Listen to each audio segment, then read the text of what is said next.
విజయసింహ అనంతపురం అబ్బాయి అసలు ఎంత చక్కగా అంటే డ్రగ్స్ మాకు వద్దు అని చెప్పి ఒక పాట లిరిక్స్ స్టార్ట్ చేయడం జరిగింది. అసలు ఎంత చక్కగా ఉందంటే ఈ పాటలో ఒక మామూలు ఒక కుర్రాలు కానీ విద్యార్థులు కానీ వీళ్ళు డ్రగ్స్ తీసుకుంటే ఎలాంటి నష్టాలు ఎదుర్కొంటారు, వాళ్ళ ఫ్యామిలీ కూడా ఎటువంటి నష్టాన్ని చవిచూస్తుందో ఈ వీడియోలో బాగా క్లియర్గా ఉంది.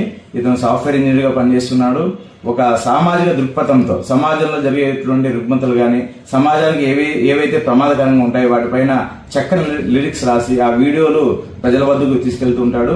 లాస్ట్ టైం ఒక ప్లాస్టిక్ అంశం పైన, ప్లాస్టిక్ వల్ల వచ్చేటువంటి నష్టాలపైన ఒక చక్కని వీడియో తీయడం జరిగింది. అది కూడా చాలా పాపులర్ అయింది. కాబట్టి ఇటువంటి వ్యక్తుల్ని మనం ప్రోత్సహించాల్సిన అవసరం ఎంతైనా ఉంది. అబ్బాయి అనంతపురం, పేరు విజయసింహ. అసలు ఎంత చక్కగా లిరిక్స్ రాశాడంటే సొంతంగా రాయడం అనేది చాలా గొప్ప.